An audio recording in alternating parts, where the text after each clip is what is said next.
Hello, আসসালামু আলাইকুম। কেমন আছেন আপনারা? আশা করতেছি আপনারা সবাই ভালো আছেন। আমি খালিদ বিন ওয়ালিদ বিসিএস স্টাডি পেজের পক্ষ থেকে আপনাদের সাথেই আছি। আজকে আমি আপনাদের মাঝে শেয়ার করব গুগল ফর্মে কিভাবে আপনি পরীক্ষা দিবেন।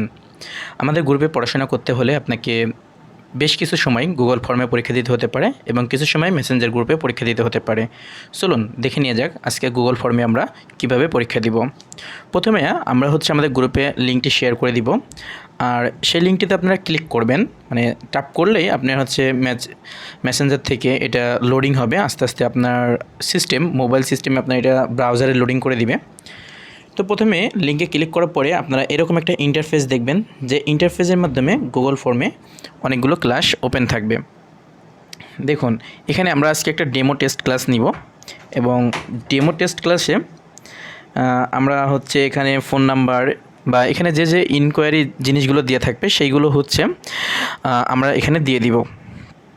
তো এখন আমি এই ক্লাসটি শুরু করার সময় আপনাদের মাঝে চেষ্টা করতেছি সব কিছু তুলে ধরার। প্রথমে যেটা চাবে সেটা হচ্ছে your name, your email address, your phone number. এই জায়গাটা আসলে যে পরীক্ষা নিবে সে আপনার কোন ইনফরমেশনগুলো বাধ্যতামূলক করে দিবে সেটা এখানে দিতে পারে। যেমন আমরা পরীক্ষায় নাম লিখি, অ্যাডমিট কার্ডের রেজিস্ট্রেশন নাম্বার লিখি, রোল নাম্বার লিখি, এরকম বিষয়গুলো। তাহলে এই জায়গাটা প্রথম অবস্থায় ইন্টারফেস হয় আপনার পরিচয় পর্ব বা আপনার আইডেন্টিটি করার জন্য সেখানে দিতে হয়। সো বিষয়টা আশা করি আপনারা বুঝতে পেরেছেন এইখানে কী হয়। আরেকটা জিনিস আপনাদেরকে জানাই রাখি, গুগল ফর্মে পরীক্ষা দেওয়ার জন্য আপনার অবশ্যই একটা জিমেইল অ্যাকাউন্ট লাগবে। জিমেইল অ্যাকাউন্ট কীভাবে ক্রিয়েট করতে হয় ইউটিউবে সার্চ করলে অনেক পাবেন, এবং সেখান থেকে জিমেইল অ্যাকাউন্ট আপনার জিমেইলে লগ ইন করে রাখবেন, তাহলে পরেই আপনারা খুব ইজিলি পরীক্ষা দিতে পারবেন। ওকে, তাহলে এখন চলে যাই। এখানে প্রথমে বলছে ইন্টার ইউর নেম, যেমন মাই নেম ইজ MD.Keys, আমার নাম খালিদ বিন ওয়ালিদ, এটা করলাম। অনেকেই মেসেজ দিচ্ছে, আন্তরিকভাবে দুঃখিত যে এত মেসেজ আসার কথা না। আমি একটু দেখি, পজ করি।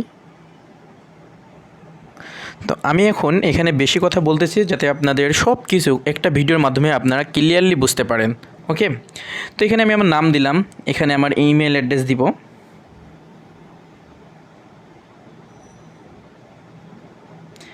আপনারা এখানে জিমেল অ্যাড্রেস দিবেন। এটা ছিল আমার জিমেল অ্যাড্রেস। এখানে একটা ফোন নাম্বার চেয়েছে, অনেকেই এখানে ফোন নাম্বার দিবে, অনেকেই ফোন নাম্বার যেহেতু চেয়েছে এখানে, সেহেতু এখানে আমি আপনার ফোন নাম্বার, তো বিকাশ নাম্বারটা চেয়েছে, বিকাশ নাম্বার দিব।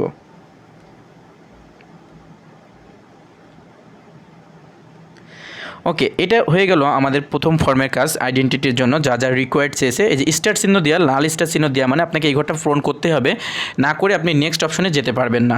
তাহলে এবার নেক্সটে ক্লিক করব। নেক্সটে ক্লিক করার পরে আমাদের মূল প্রশ্নটি চলে আসবে। তো মূল প্রশ্নটি আসার পরে এখানে দেখুন আমরা কিভাবে করব। এখানে বলছে বাংলাদেশের রাজধানীর নাম কি। এখানে আমরা 100 মার্কের পরীক্ষা নিলে 100টা কোশ্চেন থাকবে। এখানে আমরা 1000 মার্কের পরীক্ষা নিলে 1000টা কোশ্চেন থাকতে পারে, সেটা ডাজেন্ট ম্যাটার। আমরা কোশ্চেনের মার্ক ভ্যালু যা দিয়ে দিব তার উপরে আমরা পরীক্ষা নিব। তো এখানে একটা জিনিস খেয়াল করুন, আমরা এখানে আজকে 3টা কোশ্চেন অ্যানালাইসিস করে আপনাদেরকে বুঝাই দিব। এখানে যা যা থাকবে সেটা কেমনে পূরণ করবেন। বাংলাদেশের রাজধানীর নাম কি, আমরা সবাই জানি ঢাকা। ঢাকাতে ক্লিক করলাম। ক্লিক করার পরে যদি আপনি মনে করেন যে আপনার কোয়েশ্চেনের অ্যান্সারটা সঠিক হয়নি, তখন আপনি অন্যটাতেও ক্লিক করতে পারবেন। খুলনা, চট্টগ্রাম, যে কোনোটাতে ক্লিক করতে পারবেন, কোনো সমস্যা নেই। তো বাংলাদেশের রাজধানী ঢাকা, সেহেতু আমি সঠিকটা ক্লিক করলাম। বাংলাদেশের স্বাধীনতা দিবস কবে, আমরা জানি 26শে মার্চ। 26শে মার্চ ক্লিক করলাম। যদি অন্য কিছু হয় তাহলে আপনি ভুল করলে পারে সেটাতে ক্লিক করে দিবেন। তারপরে আমরা জানি বাংলাদেশের জাতীয় কবি কে, আমরা জানি বাংলাদেশের জাতীয় কবি কাজী নজরুল ইসলাম, এখানে ক্লিক করবেন।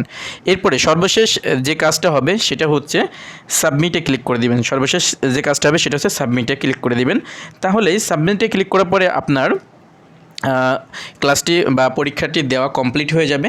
এভাবে আপনারা গুগল ফর্মের মাধ্যমে পরীক্ষা দিতে পারবেন, এবং এখান থেকে আপনি চাইলে ভিও স্কোরের মাধ্যমে আপনি আপনার রেজাল্ট জানতে পারবেন। দেখেন আমি টোটাল পয়েন্ট পেয়েছি 3/3, এবং কোনটা কোনটা সঠিক সেই জায়গাগুলো আমার সবুজ চিহ্ন হয়ে আছে, ভুল চিহ্ন হয়ে আছে। এই জায়গাটা কোনটা কোনটা সঠিক কোনটা কোনটা ভুল, এই জিনিসটা যিনি পরীক্ষা নেবেন তিনি চাইলে অ্যালাউ করে রাখতে পারেন, আবার না চাইলেও অ্যালাউ করে রাখতে পারেন, সেটা পরীক্ষকের উপর ডিপেন্ডেন্ট। ওকে, তো সাবমিট করার পদ্ধতি হচ্ছে এটা। এর জন্য আপনাকে গুগল অ্যাকাউন্ট করা লাগবে। গুগল অ্যাকাউন্ট কীভাবে খুলতে হয়, ক্রিয়েট এ জিমেইল অ্যাকাউন্ট আপনি হচ্ছে ইউটিউব থেকে দেখে নিতে পারেন, না পারলে আমাদেরকে ইনবক্স করবেন, আমরা সেটা শিখিয়ে দিব। আশা করি আমাদের ফুল প্রসেসটি আপনারা বুঝতে পেরেছেন, কিভাবে এই পরীক্ষাটি দিবেন এবং এই পরীক্ষাটি কোনো ট্রাবল হলে পরে আমাদেরকে বলবেন। আশা করি এই ভিডিওর মাধ্যমে আপনারা সব কিছুই বুঝে গেছেন। যারা বুঝবেন না তারা আমাদেরকে ইনবক্স করবেন, আমরা বুঝাই দিব। চেষ্টা করেছি শর্ট টাইমে সব কিছু ক্লিয়ারলি বুঝে দেওয়ার জন্য, এবং ভিডিওটা 6 মিনিট হয়ে গেছে, ছোটো একটা ভিডিও, কিন্তু ডিটেলসে বলার জন্য এটা হয়ে গেছে। থ্যাংক ইউ, ধন্যবাদ, সকলেই ভালো থাকবেন। আল্লাহ হাফেজ।